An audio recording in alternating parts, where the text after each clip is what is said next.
Okay, this video is going to look at anaerobic training. Now, our learn about for anaerobic training it particularly focuses on power and speed development.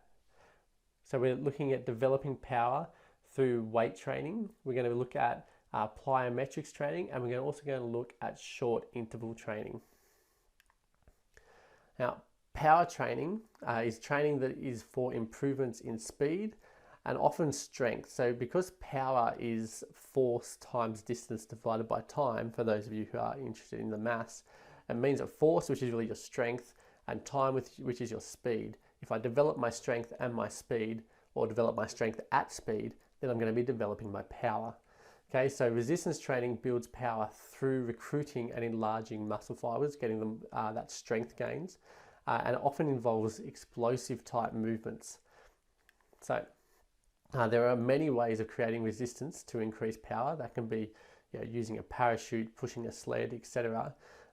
Strength, but in any way that you do this, whether this be resistance training or weight training in particular, it's always about producing high amounts of force at fast speeds, and it's the speed of execution which is the key to developing power in your athletes.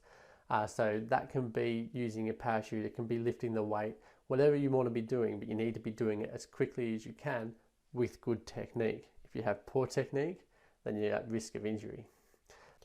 Remembering back to earlier where I said to develop power with weights, you're looking at doing 1 to 4 RMs. So that higher intensity exercises with your lifting and even with your resistance training, you want the weight to be quite high, but you want to be pushing it as fast as you can with good technique.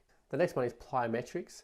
Plyometrics is really about a stretch shortening cycle that happens in your muscle to ensure that you exert a maximum force in fast intervals. So again, we're looking at high amounts of force at speed here.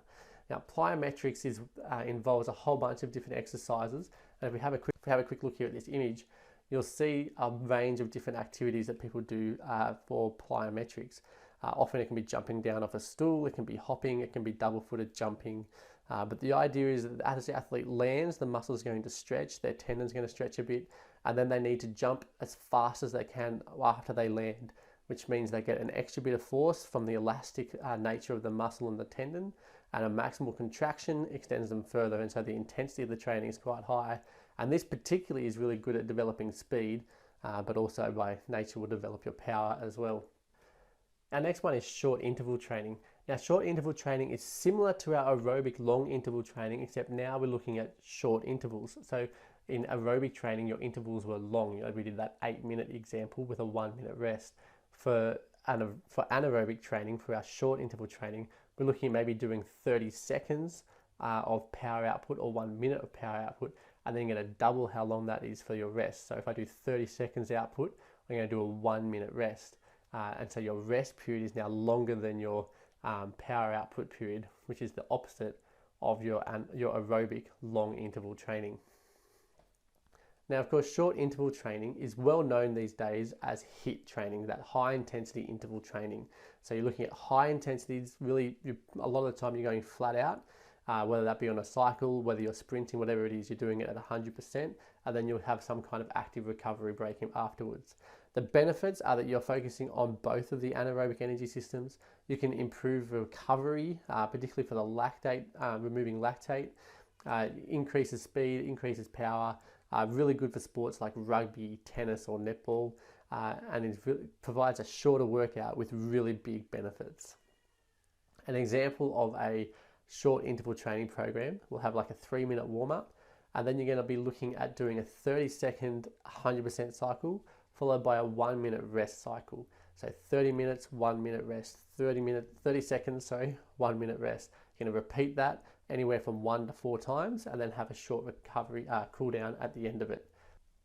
Now, there's various ways for us to test and monitor the progress with anaerobic training. One of the key ones is going to be your lactate threshold testing, which finds the point at which the lactate inflection point, which is where a lactate starts to build up in your blood, and it's really where fatigue starts to kick in with the anaerobic system.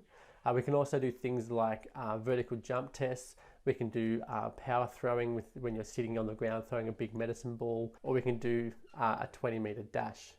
Safety in this is really key, again, because anaerobic, high intensities and fast. Make sure technique is really key. make sure the athlete is getting plenty of rest in between sessions, and making sure that it's done under professional supervision so that the athlete is well trained in how to do this.